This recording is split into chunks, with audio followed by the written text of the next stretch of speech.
சுவாமி விவேகானந்தரின் கர்மயோகத்திலிருந்து செயல்புரிவதன் ரகசியம் என்ற தலைப்பில் பகுதி 3. எப்படியோ இந்த உலகம்தான் நாமென்றே நாம் எண்ணுகிறோம். உலகத்திற்காகத்தான் ஆன்மா, உடலுக்காகத்தான் உயிரென்று எண்ண தலைப்படுகிறோம். பொதுவாக சொல்வார்களே, அதுபோல் மனிதன் உண்பதற்காகவே வாழ்கிறான், வாழ்வதற்காகவே உண்பதில்லை என்று நாம் நினைக்கிறோம். இந்த தவற்றை தொடர்ந்து செய்து கொண்டிருக்கிறோம். உலகத்தையே நாம் என்று கருதி அதில் பற்று கொள்கிறோம். இந்த பற்று மனதில் ஆழ்ந்த பதிவை உண்டாக்குகிறது. இது நம்மை கட்டுப்படுத்தி சுதந்திரமாக செயல்புரிய விடாமல் அடிமைகள் போல் வேலை செய்ய வைக்கிறது. ஓர் எஜமானனைப் போல் வேலை செய்ய வேண்டும், அடிமையைப் போல் அல்ல என்பதே இந்த உபதேசத்தின் சுருக்கம். இடைவிடாமல் வேலை செய், ஆனால் அடிமையைப் போல் வேலை செய்யாதே. மனிதர்கள் எப்படி வேலை செய்கிறார்கள் என்பதை நீ பார்த்ததில்லையா? முற்றிலும் ஓய்ந்திருக்க யாராலும் முடிவதில்லை.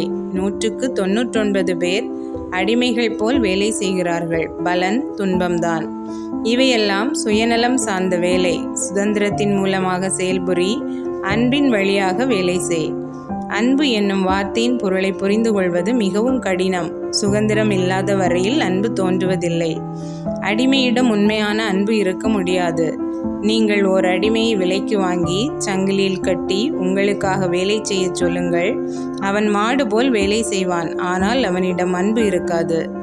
நாமும் உலக பொருள்களுக்காக அடிமை போல் வேலை செய்தோமானால் நம்மிடம் அன்பு இருக்க முடியாது.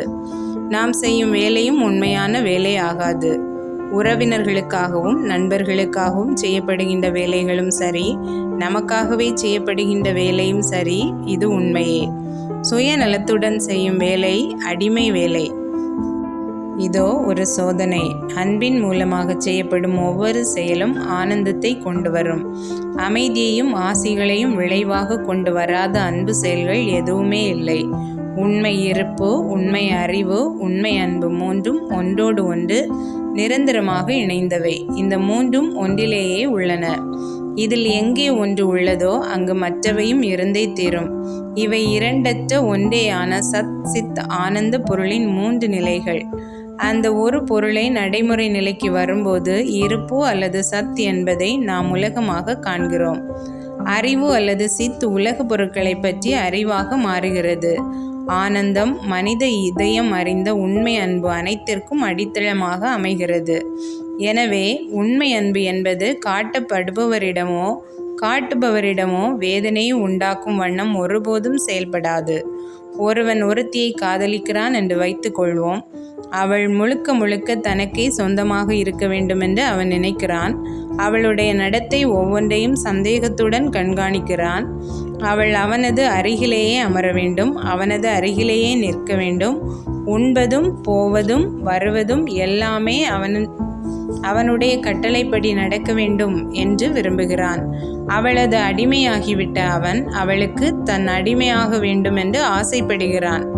இது அன்பு அல்ல, இது அடிமையின் பக்குவப்படாத ஒருவித பற்று. அன்பு போல் தன்னை காட்டிக்கொள்கிறது, அவ்வளவுதான். இது அன்பு அல்ல, ஏனெனில் இது துன்பத்தை தருகிறது. இவன் விரும்பியதை அந்த பெண் செய்யாவிட்டால் அது இவனை வேதனைக்கு உள்ளாக்குகிறது. அன்பிற்கு ஒருபோதும் வேதனை தரும் எதிர் விளைவு இருக்காது. அன்பு ஆனந்தத்தை மட்டுமே எதிர் விளைவாக தருகிறது. ஆனந்தத்தை தராத அன்பு அன்பல்ல, அது வேறு ஏதோ ஒன்றை தவறாக அன்பென்று நினைப்பதாகும். வேதனை, பொறாமை, சுயநல உணர்ச்சிகள் எவையும் எதிர்விளைவாக உண்டாக்க வண்ணம் உங்கள் கணவன், மனைவி, மக்கள், உலகம், பிரபஞ்சம் அனைத்தையும் நேசிப்பதில் நீங்கள் வெற்றி பெறுவீர்கள். ஆனால் பற்றின்றி இருக்க தகுந்த நிலையில் இருக்கிறீர்கள். அர்ஜுனா, என்னை பார். நான் செயல்புரிவதை ஒரு கணம் நிறுத்தினாலும் இந்த பிரபஞ்சம் அழிந்து போகும். செயல்புரிந்த நான் அடைவதற்கு எதுவும் இல்லை. நானே இறைவன். பின் நான் ஏன் வேலை செய்ய வேண்டும்? ஏனெனில் நான் உலகை நேசிக்கிறேன் என்கிறார் ஸ்ரீகிருஷ்ணர். இறைவன் பற்றின்றி இருக்கிறார், ஏனென்றால் அவர் அன்பு செய்கிறார். உண்மை அன்பு நம்மை பற்றற்றவர்களாக ஆக்குகிறது. எங்கெல்லாம் பற்று இருக்கிறதோ, உலக பொருட்களை பற்றி பிடித்து கொள்ளும் ஆசை இருக்கிறதோ, அங்கே இருப்பதெல்லாம் வெறும் ஜட பொருள் அணுக்களின் 2 தொகுதிகளுக்கிடையே உள்ள பௌதீக கவர்ச்சியே ஆகும். 2 உடம்புகளை நெருக்கமாக, மிக நெருக்கமாக எப்போதும் ஈர்த்து கொண்டிருக்கிற ஏதோ ஒன்று அது. போதிய அளவு அந்த 2 உடம்புகளும் நெருங்க முடியாவிட்டால் வேதனை விளைகிறது. உண்மை அன்பு ஒருபோதும் பௌதீக கவர்ச்சியை சார்ந்திருப்பதில்லை. அத்தகைய அன்பு கொண்டவர்கள் 1000 மைல்கள் இடைவெளியில் இருக்கலாம். ஆனால் அவர்களது அன்பு ஒருபோலவே இருக்கும். அது அழிவதில்லை.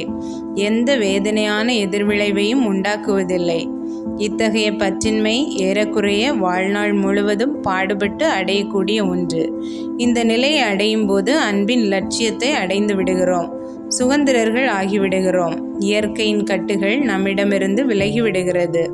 உலகம் உண்மையாக எப்படி இருக்கிறதோ அப்படியே நாம் காண்போம். அதன் பின் இயற்கை நம்மை எந்தவித சங்கிலியாலும் கட்டுவதில்லை. நாம் முழுக்க முழுக்க சுதந்திரர்கள் ஆகிவிடுவோம். செயல்களின் பலன்களை பொருட்படுத்த மாட்டோம். அந்த பலன்கள் என்ன என்பதை பற்றி யாருக்கு கவலை? நீ உன் குழந்தைகளுக்கு தருபவற்றிற்கு எதையாவது திரும்ப கேட்பாயா?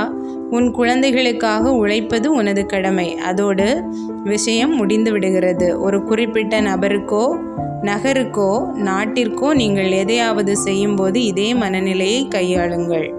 அதாவது எதையும் பிரதியாக எதிர்பார்க்காமல் உங்கள் குழந்தைகளுக்கு நீங்கள் செய்வது போலவே செய்யுங்கள். பிரதிபலனை பற்றி எந்த எண்ணமும் இல்லாமல் செய்கின்ற அனைத்தையும் உலக வேள்வியில் ஓர் ஆகிதியாக சமர்ப்பிக்கின்ற நிலையில் உங்களால் எப்போதும் இருக்க முடியுமானால் நீங்கள் செய்கிற வேலை உங்களை பற்றுக்கொள்ள செய்யாது.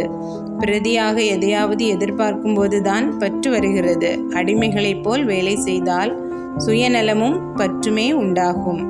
மனதில் எஜமானர்களாக செயல்புரிவதாலோ பற்றின்மையால் வரும் ஆனந்தம் விளைகிறது. இத்துடன் இன்றைய பகுதி நிறைவடைகிறது. இதனுடைய தொடர்ச்சியை அடுத்த பதிவில் கேட்கலாம்.